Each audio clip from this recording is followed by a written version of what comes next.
Let's talk about your first kind of proper deal because that's always normally exciting for people. So maybe talk us through that a little bit and how that whole process went.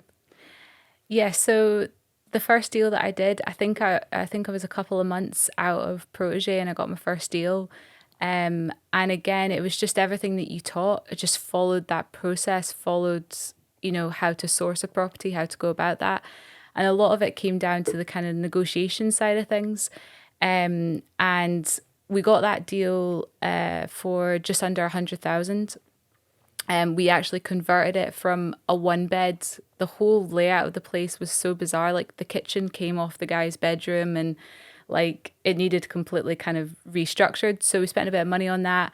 But that property is now worth 180,000. So we've been able to do a huge increase just because of the value that we put into it. But that whole process, it was such a learning curve, and it was great to have like you and Sean and the community and everyone to kind of ask questions because I remember going in to do the kind of first walkthrough of the builders and the guy was like, "So where do you want the fan?" And I was like, what's a fan? Like, where's the fan going? You're like, oh, it needs to go from here to there. And, obviously I'm from Edinburgh and I can barely understand people from Glasgow most of the time. So even he was chatting to me and I was like, I don't even know what you're asking me.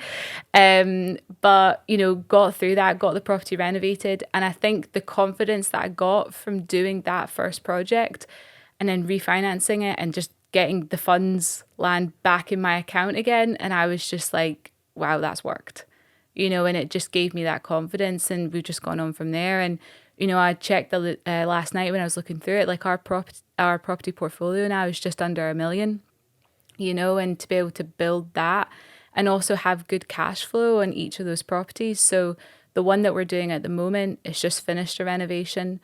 And, that's got a mortgage of just under 500. It's got a maintenance fee of about £40 a month.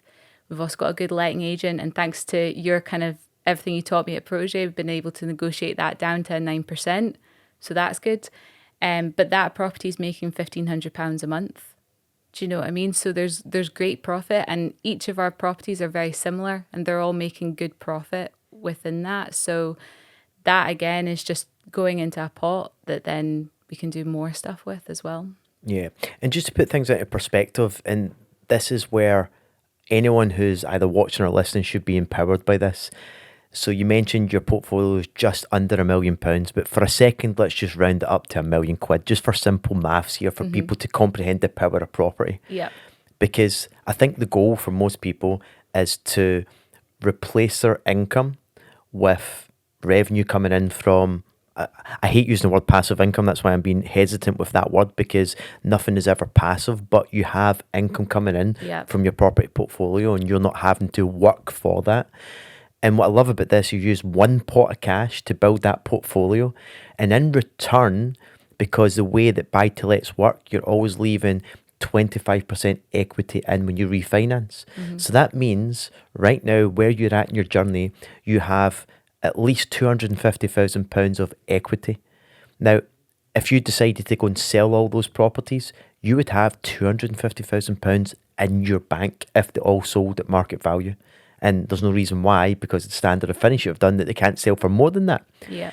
Now, what's crazy about this, because not only did you use the one pot of cash to build that £1 million portfolio and having that equity, time, this is where time, because property prices on average, even with downturns, will double in value every 10 to 15 years. But let's say it takes 20 years, right? Let's just say it takes 20 years. Then that portfolio, without you doing anything else, and of course you're going to keep on adding to it, but let's imagine you didn't, then not only is that portfolio going to turn into £2 million worth of value, the equity's doubled as well. Now you have £500,000. This is why through property, it's not difficult to become an equity millionaire. And I get that it's not, unless you go and sell the portfolio, you don't have £1 million. But isn't the goal, in the sense of in the future, to be able to retire a lot earlier, have a better alternative than your pension? That nowadays you'll be lucky that if it's even giving you a couple of percent Hmm. in terms of growth. Inflation is eroding someone's pension. But with this here, You're actually forcing appreciation with one pot of cash that's building your wealth, allowing time to do its thing. And not only that, too, you can increase rent by up to 10% per annum. And if it's just 7% on average, compounded over 10 years, if you're making £1,500 in terms of the rent just now, in 10 years, that's going to be £3,000. And it's easy enough to look around and see that to be true in the marketplace. Yeah. And this is why I encourage people, and it's amazing that you're getting started in this, Cassie, as well, is that if you start building a portfolio as quick as possible in terms of the younger the better, right? But there's, the next best time to get started if you haven't is now, because time starts to reward you massively for the effort that you put in just now. And this is how we create so many stories of people becoming financially free much quicker, but more importantly, starting to build some serious wealth to look after not only themselves, but their family too. And I know for you, you tell this story, which would be great for you to share, about you just driving along and because I know what you're doing here, based on what you said there, is for the kids too and their legacy.